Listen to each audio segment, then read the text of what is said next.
Oi, turminha, tudo bem? Vim aqui então gravar o nosso vídeo de revisão para avaliação um da segunda etapa de vocês aí do ano letivo. Bom, como eu já coloquei lá para vocês, então, o primeiro tema que será trabalhado na avaliação é o sistema de castas, né, na Índia. Então, vou revisar algumas coisas aqui com vocês sobre esse tema, né? A primeira coisa que é importante a gente lembrar é que o sistema de castas, e o termo, né, castas, ele é um termo, um conceito que não remete a uma questão necessariamente econômica, pelo menos não como foco ou como critério dessa divisão, né? O sistema de castas, ele é um sistema então diferente de um sistema de classes sociais que não traz como elemento central a questão do dinheiro, da renda e por aí vai. Ele está relacionado a, fundamentalmente, o entendimento religioso, né? O sistema de castas na Índia vem do brahmanismo, né, da religião dos brahmanes, e essa religião, então, ela teria se formado ali a partir, né, do mito de Purusha, em que cada parte do corpo, né, deste ser de energia, né, dessa divindade, para essa religião, teria se formado cada uma das castas presentes na Índia. Então, o sistema de castas ele é um sistema extremamente hierarquizado, em que não se tem uma relação direta com a questão das classes sociais, então não tem essa questão direta aí da questão do dinheiro, mas ele está sim presente dentro desse sistema social indiano, impedindo duas coisas, né? Impedindo que as pessoas se relacionem entre castas. Então, é fundamental que fique claro para vocês que o membro de uma casta, como um Sudra, por exemplo, de uma das classes mais baixas, de uma das castas mais baixas da sociedade indiana, não pode se relacionar com um Brahmane, por exemplo, das castas mais elevadas, né? Então, essa é uma determinação. E aí a gente pensa, né? Se não pode sequer se relacionar, e aí a gente está falando de se relacionar não apenas de maneira afetiva, amorosa, ou com relações sociais, quaisquer que sejam elas. Não se pode relacionar, inclusive, do ponto de vista de você encontrar com ela na rua e conversar com ela e tocar nela. Isso é impedido, né, pela religião. Então, se não tem essa possibilidade, é óbvio que esse sistema de castas na Índia ele funciona como um sistema de controle social muito gigantesco, porque afinal de contas, essa ideia de que existem castas hierarquizadas acaba atuando para que se controle aqueles que são considerados os mais baixos dentro daquela sociedade para fazer trabalhos, né, mais degradantes, e aquelas pessoas, né, com as castas mais altas acabam sendo mais privilegiadas na Índia, tá? Então, sobre o sistema de castas é importante a gente fazer esse tipo de reflexão. Daí a gente já pode agora, né, caminhar para outra sociedade da Antiguidade Oriental, que nós estudamos, né, que é a China. E na China, então, o ponto central para a gente trabalhar é a questão da Rota da Seda como sendo uma das principais características do Império Chinês na dinastia Han, né? Esse Império Chinês formado ali por essa dinastia, ele acaba transformando a China em um dos principais centros comerciais da antiguidade, né? E tudo isso vai dar um desenvolvimento econômico muito potente para a China do período, e principalmente relacionado aí diretamente com a questão da Rota da Seda, né? Então a Rota da Seda era uma rota comercial, né, terrestre, formada ali entre a China, chegando ali até o Oriente Médio, até ali na região onde hoje é a Síria, né, nas margens ali do mar Mediterrâneo, e foi uma rota dominada e controlada pelos chineses para que se exportasse vários produtos que a China produzia, dentre eles, e o mais importante, a seda. Por isso, Rota da Seda. Não que é apenas esse produto que era ali comercializado nessa rota comercial. Né? Por que essa rota comercial é importante para a dinastia chinesa e para o Império Chinês de maneira geral?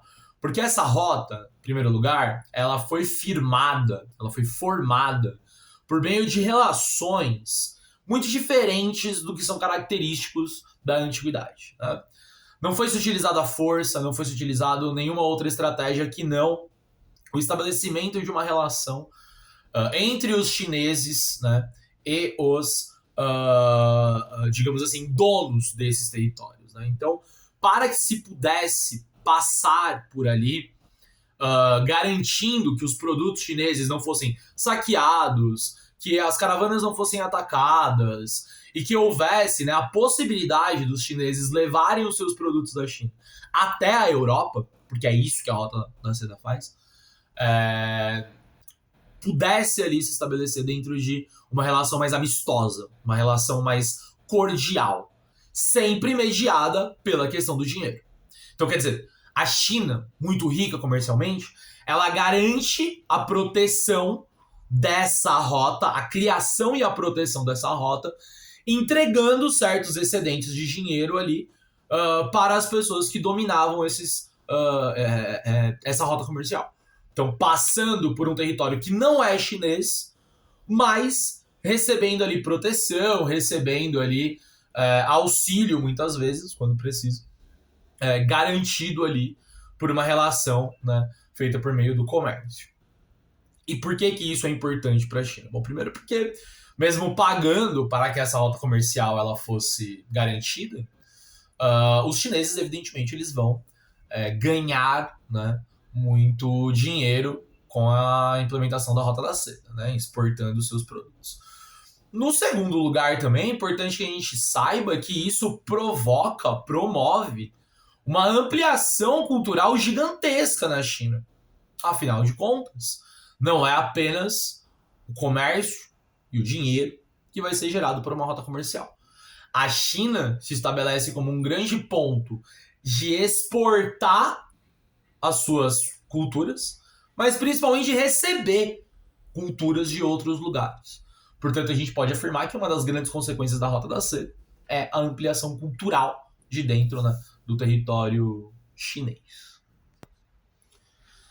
Agora a gente entra, né, numa parte aí da revisão que está muito relacionada, né, diretamente àquelas sociedades em que a gente estudou, né, e que eu fiz questão de frisar para vocês, que são sociedades que têm um aspecto ou outro importante e que a gente sequer, né, ficou muito tempo ali estudando. Então, eu vou cobrar de vocês aí questões assim bem diretas, tá? Eu tô falando dos fenícios, eu tô falando dos hebreus, os persas, né, não são cobrados, como vocês viram aí no roteiro, né? Mas, e também vou comentar um pouquinho ali sobre a questão dos escribas, né? E da escrita de maneira geral, do conhecimento sobre a escrita, digamos assim, nas sociedades antigas, né? Vou começar então pelos hebreus, né? Os hebreus, como eu fiz questão de explicar para vocês ali naquela aula mais teórica que a gente teve, os hebreus eles vão trazer uma novidade com relação às demais civilizações que nós estudamos. Né? Vão ser os hebreus que vão criar e desenvolver, né, ao longo da história da humanidade, a primeira religião monoteísta da história da humanidade. Né? Então, quer dizer, o judaísmo que nasce entre os hebreus, ele é fundamental porque ele é a primeira religião monoteísta da história da humanidade.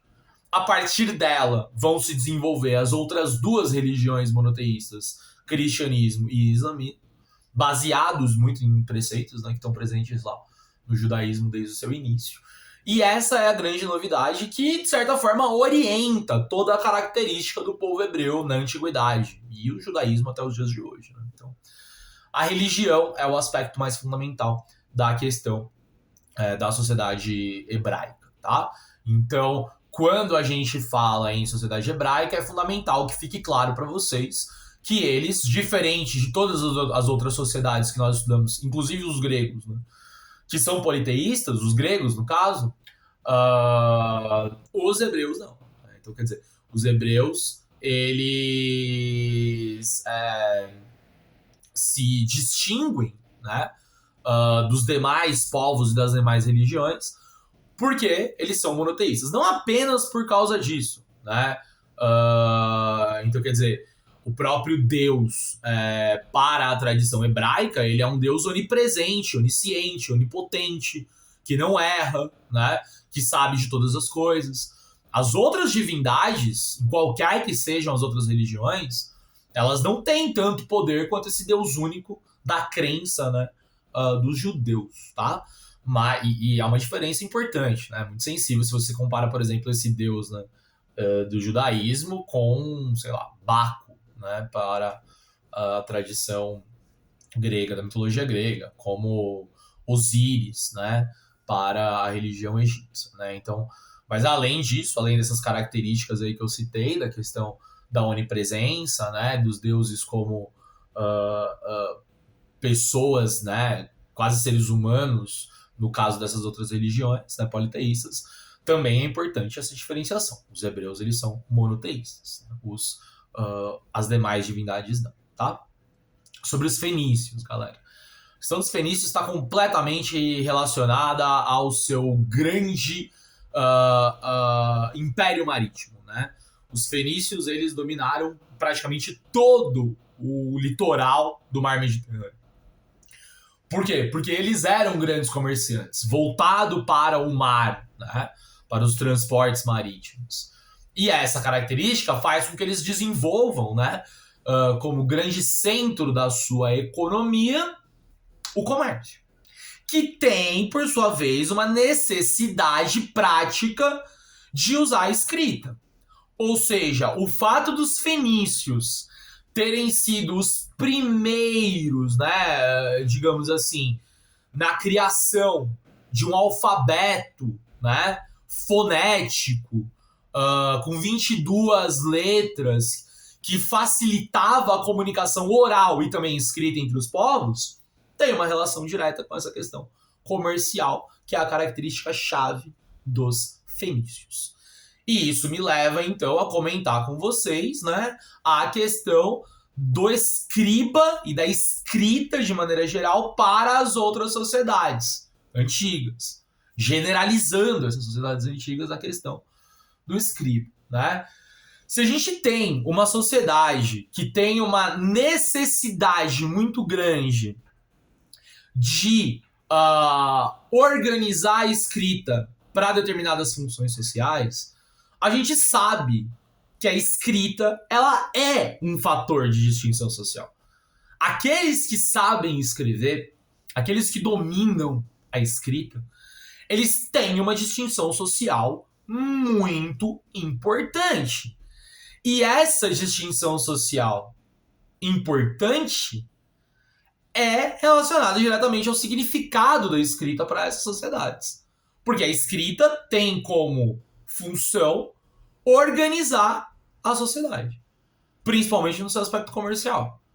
Então, no caso dos egípcios, nem apenas no seu aspecto comercial, mas também para a religião. E isso é muito importante para essa organização da sociedade, né?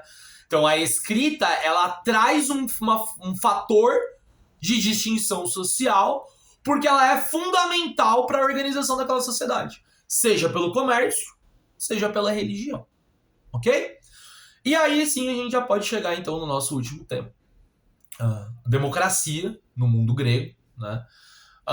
Lembrando que a gente tem sempre que historicizar, porque a gente começou a tratar de mundo grego, a gente ouve conceitos que estão presentes no nosso cotidiano. Os dois principais deles, cidadania e democracia. São fundadas pelo grego, né? O conceito de cidadania, o conceito de democracia, mas é muito diferente. Então, lembrando, né, o que faz um cidadão na Grécia Antiga, em Atenas, né, especificamente, é você ser homem, nascido em Atenas, filho de pais e mães atenienses maiores de 21 anos. É isso que faz um cidadão. E isso é um conceito de cidadania extremamente limitado. Né? Uh, só participa da democracia aquele que é cidadão. Quando a gente compara com a democracia atual, o conceito de cidadania se alargou. Quem é cidadão no Brasil hoje que pode tirar o título de eleitor? Todo mundo, homens, mulheres, tendo 16 anos, né, óbvio. Homens, mulheres, pessoas alfabetizadas, mas o Brasil, né, garante a alfabetização para todo mundo. Até mesmo estrangeiros naturalizados podem, né, se tornar cidadãos do Brasil. Enfim, a cidadania teve aí uma ampliação, né? E essa comparação é o que motiva, né, a gente ter mais gente participando da democracia no Brasil atual em comparação com a democracia lá atrás na Grécia Antiga, né? Em Atenas especificamente. E é fundamental também que a gente lembre, né, que a participação na política, né? Política como sendo, né, essa coisa, não o bem de todos, né, o bem comum, né? A política, ela se faz no espaço público. Então, literalmente, os gregos, os atenienses, eles iam para a ágora, né, um espaço público na Grécia, sempre no alto, né? E lá eles participavam, debatiam. O debate é fundamental para formar a unanimidade. E esse debate ser fundamental tem como função da política organizar aquilo que é comum a todos. Né? Então, onde está a política? Naquilo que é coletivo. Ou seja, a forma que os gregos em Atenas encontram de resolver os problemas que são comuns a todos é debatendo para se chegar a uma solução melhor para todo mundo, usando, portanto, a política inventada por eles e esse sistema, né, da democracia, com esse conceito ainda excludente, né, digamos assim, da democracia grega, mas ainda assim um sistema político que garante aí o melhor para todos.